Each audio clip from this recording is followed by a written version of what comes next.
Madeline's scream echoed through the neighborhood like a wounded animal caught in a trap, which, to be fair, wasn't far from reality.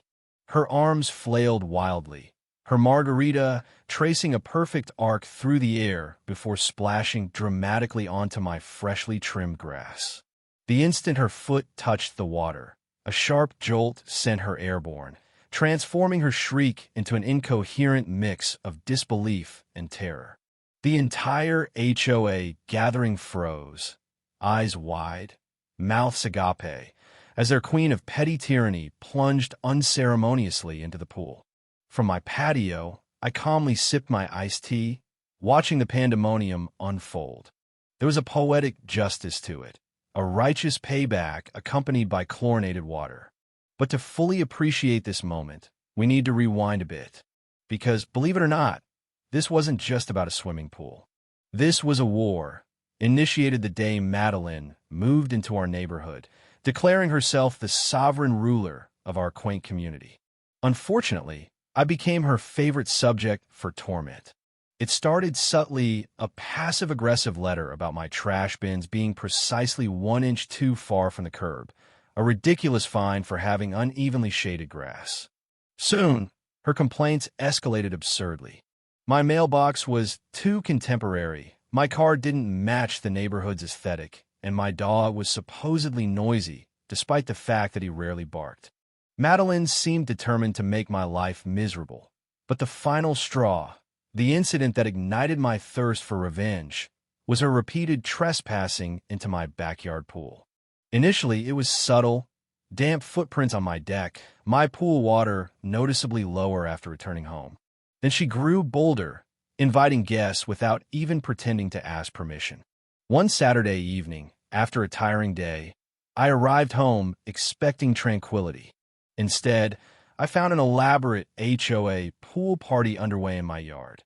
Music blasting, laughter echoing, and Madeline lounging like royalty on one of my expensive patio chairs.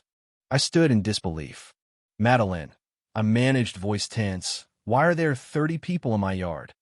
Barely glancing from beneath her oversized sun hat, she replied casually, "Oh, Liam, stop being grumpy. The community deserves to enjoy this wonderful space. It's selfish to keep it all to yourself." My gaze swept the scene, outrage mounting. Neighbors I barely knew splashing carelessly, my grill commandeered by a group of fathers casually cooking steaks I bought, and a kid aggressively dunking another near the pool's deep end. "You all need to leave," I said, forcing politeness through clenched teeth.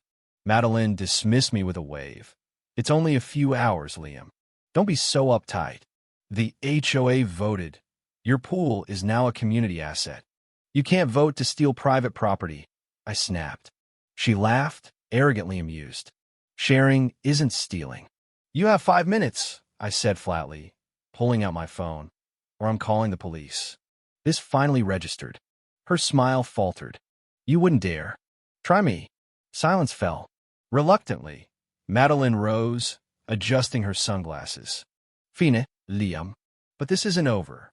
One by one, her guests departed, shooting me dirty glances as they went, leaving behind margarita stains, spilled beer, and cloudy water filled with sunscreen. As I locked my gate, staring at the mess, I resolved this intrusion would end. Over the next week, I explored solutions. Security cameras seemed insufficient. I needed something more immediate. Inspiration struck when I discovered a harmless yet brilliantly effective idea involving a mild electric shock, just enough to deter unwanted guests. After careful setup, I tested it myself.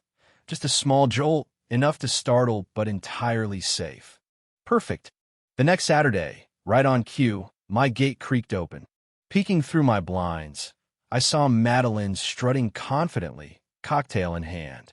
I grabbed my drink and waited patiently. She dipped a pedicured toe, zap. Her reaction was spectacularly instant. She screeched, arms flying wildly, slipping awkwardly backward into the pool, her margarita tumbling dramatically into my bushes. Chaos erupted among her uninvited guests, some screaming, others scrambling to help her out of the water. I savored another sip, suppressing a satisfied grin. The very next morning, an aggressive pounding on my door woke me abruptly. Predictably, Madeline stood there, hair frizzy from yesterday's swim, rage in her eyes. "You electrocuted me," she accused. "You broke into my yard," I replied calmly. "It's not breaking in if the gate isn't locked," she sputtered. "You hear yourself, right?" I asked dryly. "That was illegal," she insisted furiously. "It was a harmless deterrent, like a static shock from carpet." "You'll regret this," she spat, storming off after kicking over a flower pot. Hours later, the HOA notified me of a formal complaint, my dangerous pool modifications. Unfazed, I countered with my complaint, attaching crystal-clear footage of Madeline's repeated trespassing and unauthorized gatherings. An emergency HOA meeting was swiftly called.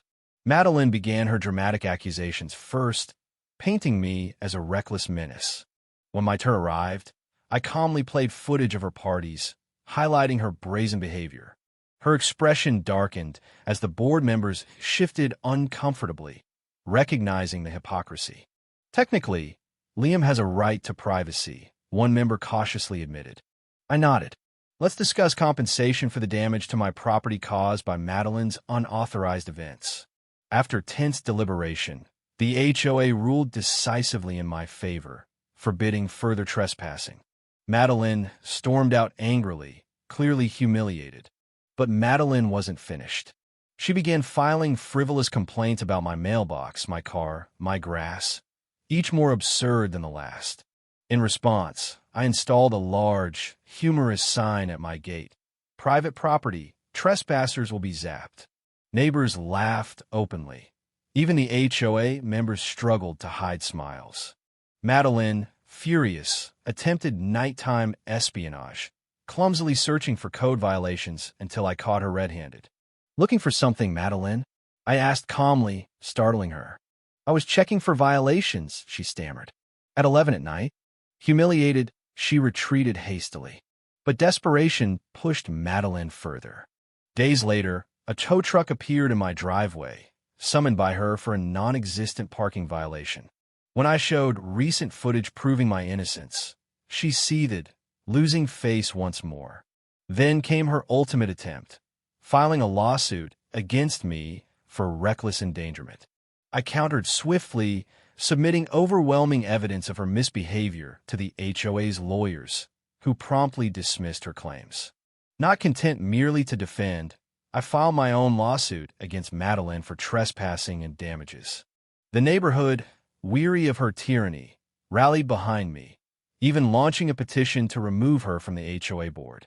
Madeline, stunned and defeated, was officially voted out at the next meeting, her dramatic protests ignored. To celebrate my victory and our neighborhood's liberation from Madeline's rule, I hosted the largest, most joyful pool party our community had ever seen. With one specific rule: Madeline was banned. She watched bitterly from her window, isolated and humiliated. Within days, a for sale sign appeared on her lawn. I calmly watched as movers packed her belongings. Just before leaving, she glared at me hatefully. "I hope this neighborhood rots without me," she spat. I smiled calmly, breathing deeply the fresh air of a Madeline-free community. "We'll manage just fine," I replied, knowing I had restored peace to my home. Justice, at last, was perfectly served.